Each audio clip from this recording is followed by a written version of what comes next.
Today, we're going to see how well AMD's 2017 flagship holds up in 2025. The AMD Radeon RX VEGA 64 was AMD's flagship card to compete against the legendary Pascal architecture, so today we're going to test it against NVIDIA's finest, the GTX 1080 Ti, in modern games to see which team won the test of time. Welcome to the Live Games channel.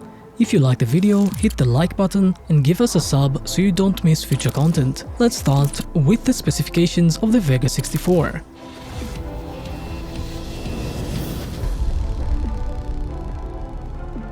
Starting with the chipset, the AMD flagship was built on the VEGA 10 XT graphics processor made using the 14nm FinFET process technology and paired with 4096 stream processors, 256 TMUs and 64 ROPs. The base frequency of the GPU was set at 1247 MHz with a boost of up to 1546 MHz. As for the video memory, the VEGA 64 used an updated version of higher bandwidth memory, namely HBM2, with a capacity of 8GB, which, unlike the traditional GDDR5 memory used in most cards of that time, was a vertically stacked or layered memory located directly on the GPU substrate. Thanks to this, the video card had a massive 2048-bit bus and a bandwidth of up to 483GB per second. HBM2 was also more energy efficient than GDDR5 and would take up less space on the board, which allowed compact placement of the memory next to the core. But as you know, after a while this memory standard was abandoned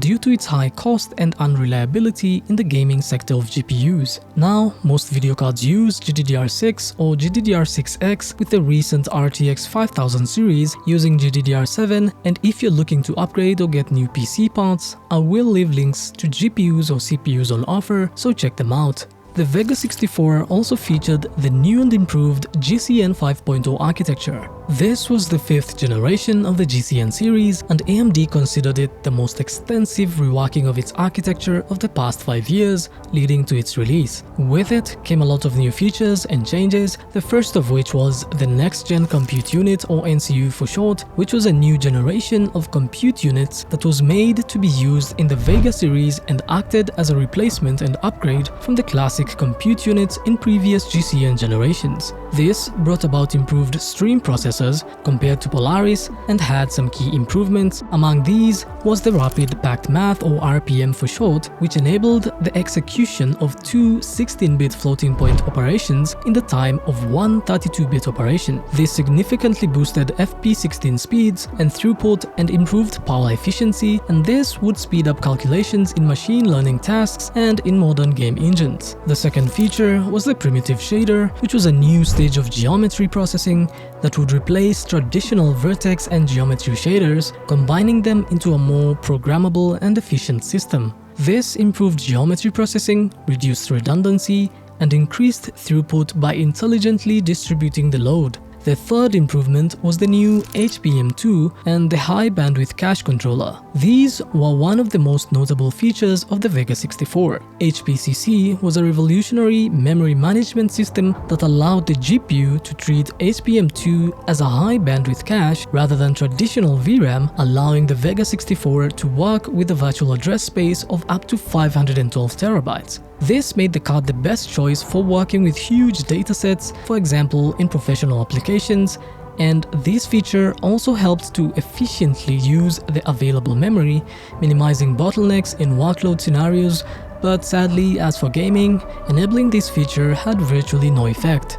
The fourth feature was the 14nm process technology, which allowed an increase in the transistor density in the chip to 12.5 billion, with increased clock speeds against previous generations such as the Fiji architecture in the R9 Fury X. The fifth feature was modularity and the introduction of the Infinity Fabric to Radeon GPUs.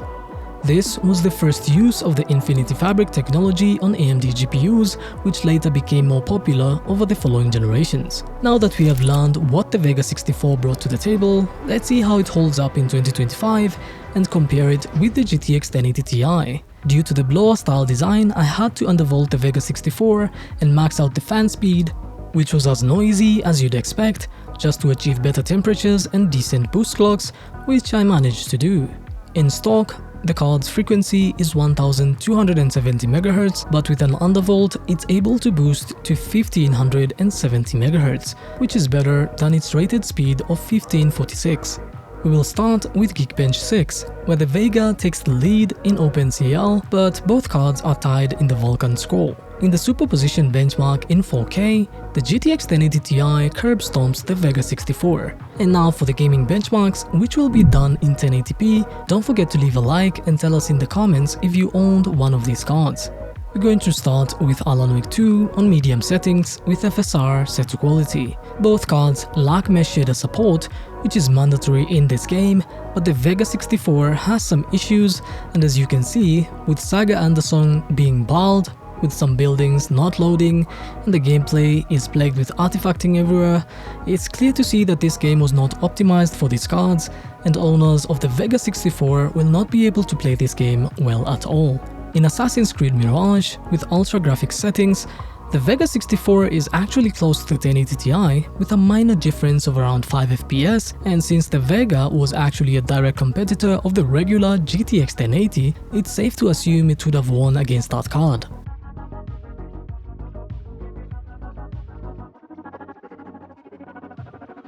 In Marvel Rivals on medium settings with FSR set to quality, the Vega 64 gives us an 80 FPS average and puts up a rather decent fight by matching and even outperforming the 1080 Ti, with the FPS difference sometimes going as high as 10 FPS in favor of Team Red with better 0.1 and 1% lows. In Atomic Heart on Ultra settings, we have another near-tie experience as both cards remain within 3 FPS of each other, with the 1080 Ti being in the lead most of the time by a small 1 to 3 FPS. But the 1080 Ti is underutilized in this game. Despite me running the tests over and over, the 1080 Ti utilization could not go higher, unlike the Vega 64, which was fully utilized at 99% usage. In Counter-Strike 2, with high settings, the GTX 1080 Ti wins with a much bigger lead this time, with over 60 to 80 FPS more than the Vega 64, and the 1080 Ti averages 253 FPS with the Vega getting 189 FPS. In Cyberpunk 2077, on high settings, FSR set to native, the two cards are within 5 to 6 FPS of each other, while the 1080 Ti is taking the lead in both in-game gameplay and using the in-game benchmark.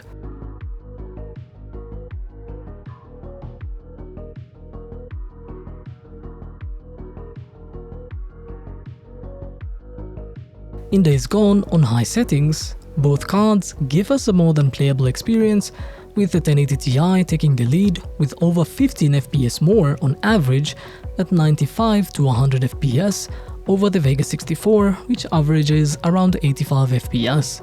In Dragon Age The Veilguard on high settings with FSR set to quality, the 1080 Ti manages a healthy lead of 10 to 15 FPS and averages around 70 FPS, while the Vega hovers around 55 to 59 FPS average. In Dying Light 2 on high, both cards are yet again nearly tied, with the GTX 1080 Ti taking the lead with a minor 2 to 5 FPS average.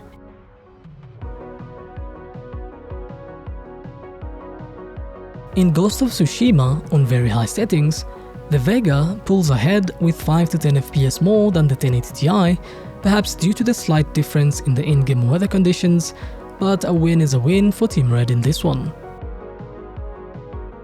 In God of War Ragnarok on Ultra settings, the 1080 Ti decided to get some payback and make up for the previous game by getting a decent lead over the Vega 64 and averaging 52 FPS, while the Vega struggles on 37 FPS average.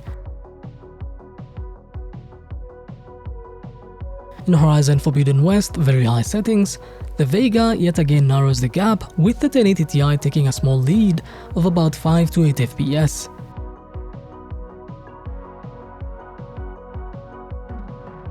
In The Last of Us high settings, the 1080 Ti is slightly faster than Team Red's flagship with a lead of around 5 to 10 FPS average, but the Vega 64 does get better 0.1 and 1% lows.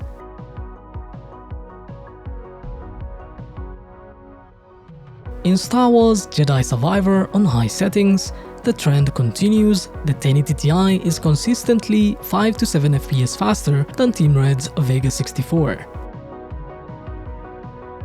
In Spider-Man Miles Morales very high settings, both cards do trade blows with nearly identical performance, but the 1080 Ti does get a higher average score of 100 FPS with way better 0.1 and 1% lows compared to the Vega 64's 94 FPS. In Ratchet & Clank on high settings and FSR set to quality, as you would expect, the 1080 Ti has a major advantage in this game as the game is known to be very VRAM hungry even at 1080p. The 11GB of the 1080 Ti gets it over 100 FPS and is able to keep it there and put a decent gap of 30 to 40 FPS more than the 8GB Vega 64 that averages only 60 to 65 FPS. In Remnant 2 on high settings with FSR set to native, this is another game in which both cards have identical performance, with the 1080 Ti getting a minor 3 to 5 FPS lead. In Silent Hill 2 on high settings with FSR set to quality, the 1080 Ti takes the lead with over 10 FPS more over the Vega 64 that averages 60 FPS. In Stalker 2 on high settings with FSR set to quality, the 1080 Ti takes the lead of around 10 FPS while out in the wilderness and maintains it inside the camp areas as well, but the Vega has worse stutters as seen on the 0.1 and 1% lows. In Starfield on high settings with FSR set to quality, the Vega 64 wins this one with a 3 to 5 FPS lead over the 1080 Ti and even manages better 0.1 and 1% lows. In Indiana Jones, the game would sadly not start on both cards as it has mandatory hardware ray tracing as a requirement, and both of these cards lack the RT cores needed to run the game. According to some research online, you can bypass this on Linux if you play through Proton, but on Windows the game will not run at all. In Uncharted 4 however, on Ultra settings, this game does favor Team Red's cards, but both cards end up trading blows with the Vega sometimes taking the lead, and in other times the 1080 Ti takes the lead, making this a tie for both cards as they have identical performance with no clear winner. In Warhammer 40k Space Marine 2 on high settings with FSR 2 set to quality, the 1080 Ti wins by a larger margin with nearly twice the FPS of the Vega 64, averaging above 60 plus FPS, while Team Red's flagship leaves a lot to be desired at only 35 to 45 FPS average. In Spider-Man 2 on high settings with XeSS set to Ultra Quality Plus, the 1080 Ti takes the lead in the starting scene and manages a 60 FPS average compared to the Vega 64 which can only manage 40 FPS. This lead is maintained past the fight scenes with the 1080 Ti once again giving us a playable experience, while the Vega seems to struggle with extremely worse 0.1 and 1% lows. In Apex Legends on low settings, both cards can definitely run this online multiplayer just fine, but the 1080 Ti does take the lead and averages 214 FPS, while the Vega 64 averages 184 FPS. In Red Dead Redemption 2, which is an old but reliably demanding title, both cards give us a playable experience with the 1080 Ti getting an extra 5 to 8 FPS more, allowing it to remain above 60 FPS most of the time, while the Vega is close, averaging 50 to 58 FPS. As you've seen, the Vega 64 is a good example of AMD's GPUs aging like fine wine as we've come to expect, with better driver optimizations over the years that allowed it to surprisingly become competitive enough to nearly match the performance of the legendary GTX 1080 Ti as the years went by. However, due to its age, just like the 1080 Ti, we can assume that the Vega 64 is also slowly nearing its grave as more games release with mandatory features like mesh shaders and hardware ray tracing that the cards do not support, but the Vega will remain a crucial part in AMD's graphics card journey as the GCN architecture laid the foundation for the current RDNA architectures we've come to know. That's all for now. If you've made it this far, thank you for watching, leave us a like and comment if you owned one of these cards, subscribe so you don't miss out on future content, and see you in the next one.